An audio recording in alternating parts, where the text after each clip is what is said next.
Sure that it is inside within the edge of the facing, because if it's not and you accidentally iron or add heat to it, it's gonna glue onto anywhere else that it comes in contact with. So make sure it's all inside within the edges. And if you're using very delicate fabric, have a separate piece of fabric on top that you know is gonna be like heat absorbent. It's not gonna ruin your fabric that you're working on. Put it over it to protect it just a little bit. It's on, right? Yeah, I think so.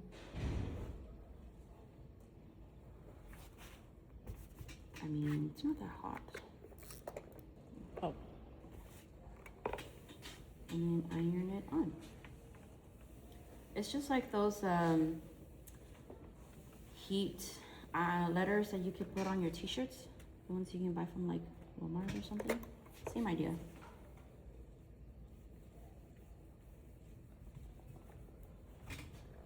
And will you use steam for this? You can use steam. I don't usually use steam unless I'm like trying to like iron out like a really tough fold or seam allowance. But usually like heat does the job. Like you don't need to add steam to it. And then I like to flip it over. Just do the other side really quick. Sure, let's add steam. Yeah, I usually like to steam, like press the steam only when it's like a hard like crease that needs to be unfolded. So that's the front, and you can feel it's stiffer than how it was before. Let's do the other side. So these are my right sides. I'm gonna flip them. Wrong side with the wrong side. And this one you didn't add the seam allowance or the grain line, so you just kind of have to eyeball where it's supposed to be. Just making sure that the dotted side is on the fabric. Cover it up. I found with interfacing that if I iron directly on it, if the iron is too hot and I just put it on, it could melt it. So I always just caution with a layer in between just to prevent it. But the heat isn't too high, so honestly I could probably just do it directly.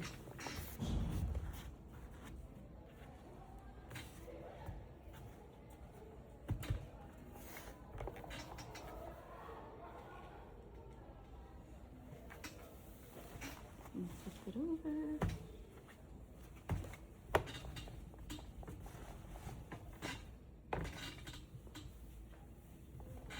And that's it. This is how you apply interfacing to the facing. And this is the case for cuffs, collars, all the same. Yeah.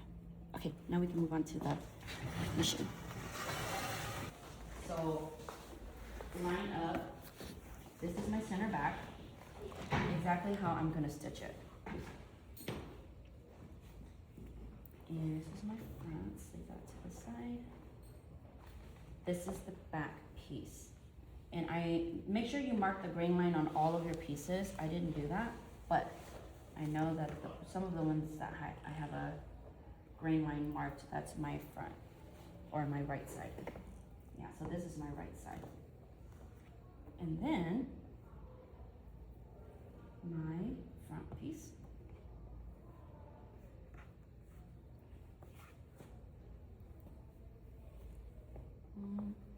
And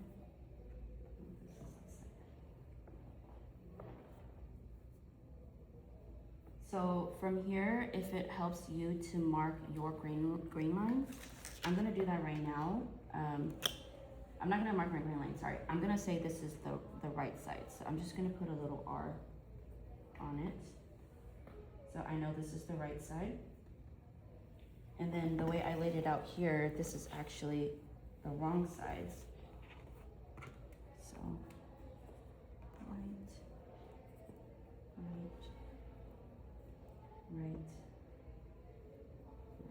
You don't have to do this, that's just an additional marking. But if you had fabric that had like different color on the inside, you probably, you know, you just use that as your guidance. But so line all that up.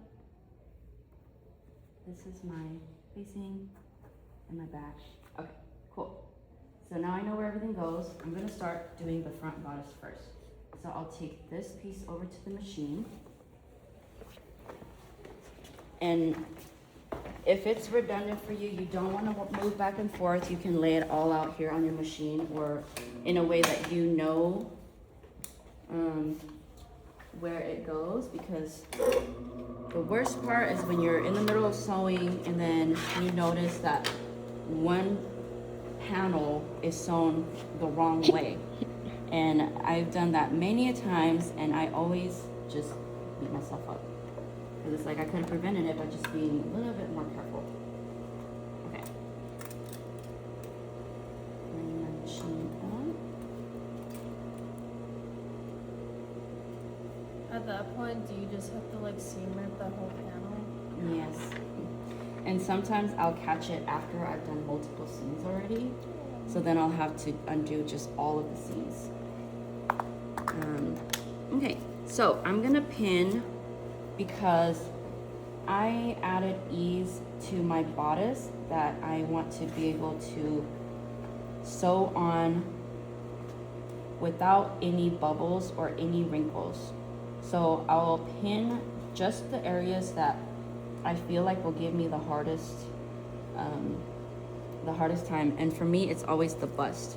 So I like to pin the 3 notches, and then you'll notice there's a little bit of a gap.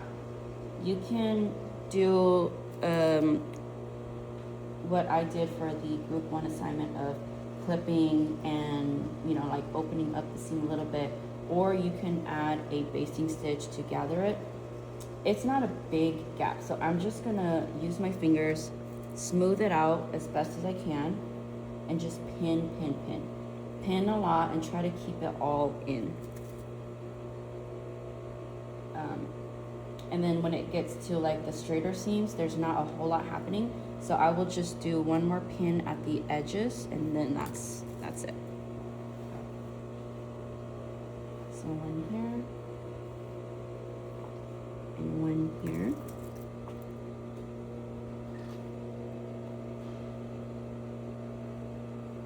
Okay, now we're ready to sew. And I'm gonna sew with the wrinkly side on top so that I can easily like push it down, smooth it out as I'm sewing. I like to do 2.5, up to you though, between 2 and 3. And following this guide as my seam allowance.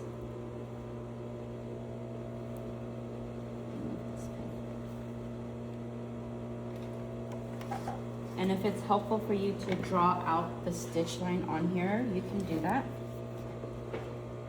I'm just used to using the grid now, the guideline.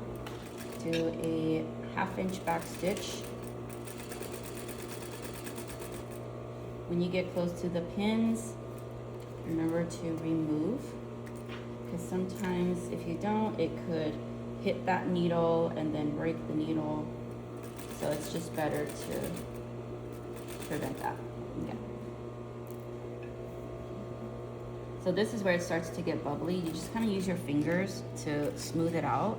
And if you're worried about your finger being directly like in front of the needles, use your tweezers, your bent nose tweezers, to kind of help smooth it out.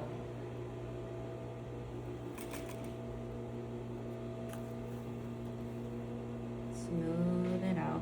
And it looks like there's gonna be a little bubble right here. So I'm gonna very carefully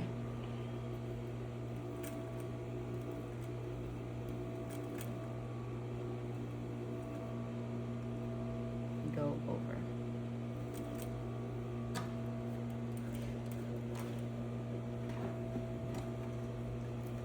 And sometimes you can even just like pull it a little bit, stretching it out a little bit, like stretching the bottom layer. And by stretching it, it'll bounce right back. So it, you know, try not to overstretch it where you're like ripping it, but stretch it enough where it allows the top layer to lay smoother. because when it's done stretching, it's gonna bounce right back, so.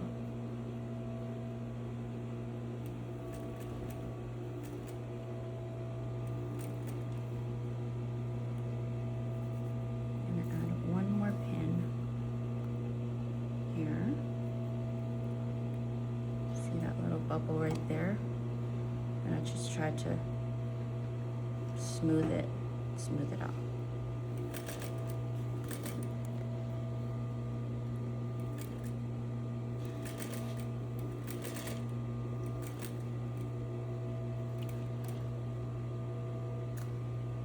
This is where having good practice with that curved seam from that first assignment comes in handy, because then you're already used to working with these,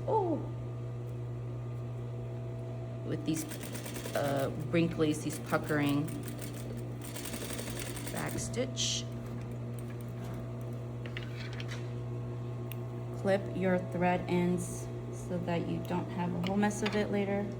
There should be trash bags around. Yeah, there is one Yeah. behind. If there isn't, while you're working, just find a trash bag from somewhere else and then put it next to your machine. Okay, so now we can go and press it, or you can finish sewing all of the side pieces first and then take everything to the iron and iron it all at once, press it all at once. So I'm going to sew everything together first, but before I'm gonna clip just the curvy area.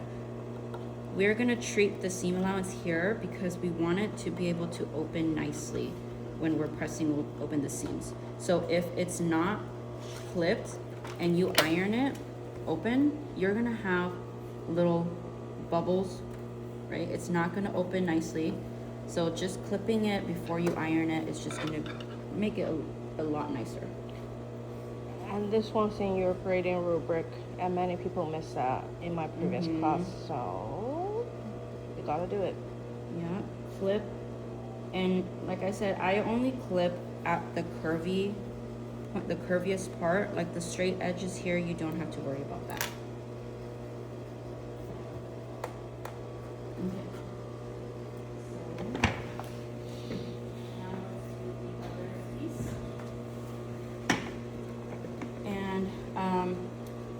Let me know how you guys feel. Do you want me to show you how to do the entire piece, or I'll just kind of do it in the background and then you guys can focus on your assignments for the rest of the class? And then when there's key points that I want to talk about, then I'll just gather you guys. Is that better for you guys, or do you want me to do the whole thing? So the one where I just let you guys do your thing? Yeah. Yep, okay. So before I move on, I'm not gonna sew the rest. I'm gonna show you guys how to iron this. Once I get to the point of doing the facing, I'm gonna do the rest of it first. When I get to the facing, I'll tell you guys to come back to me, okay? But let me just show you how to iron this.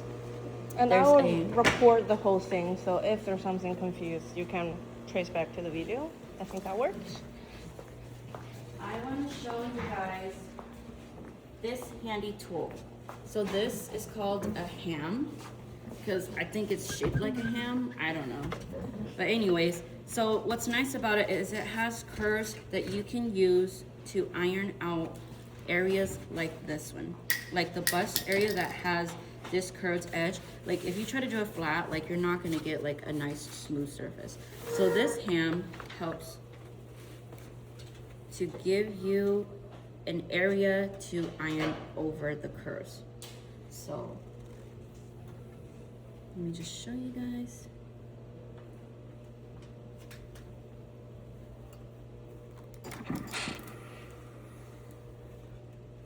And by clipping it, I'm able to open it up smoothly.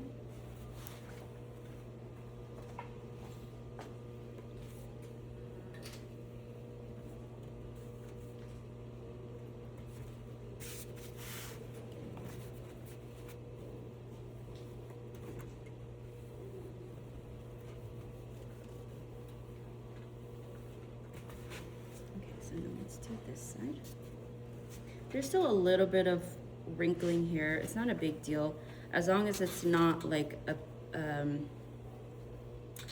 like a fold that's been stitched in, where like if you try to iron it out, like it's just not moving or budging, those are where you might get points dropped off. So you want to be as smooth as possible.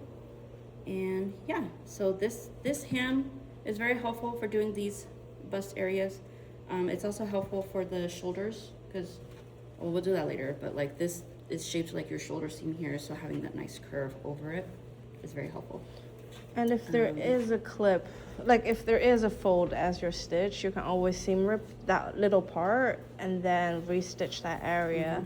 And still, if you do decide to restitch it, you will need to keep the back stitch on both sides. Yep. So I will keep going on the bodice. You guys can have time to do your work. When I get to the facing, then I will probably gather you guys all back to the machine, okay?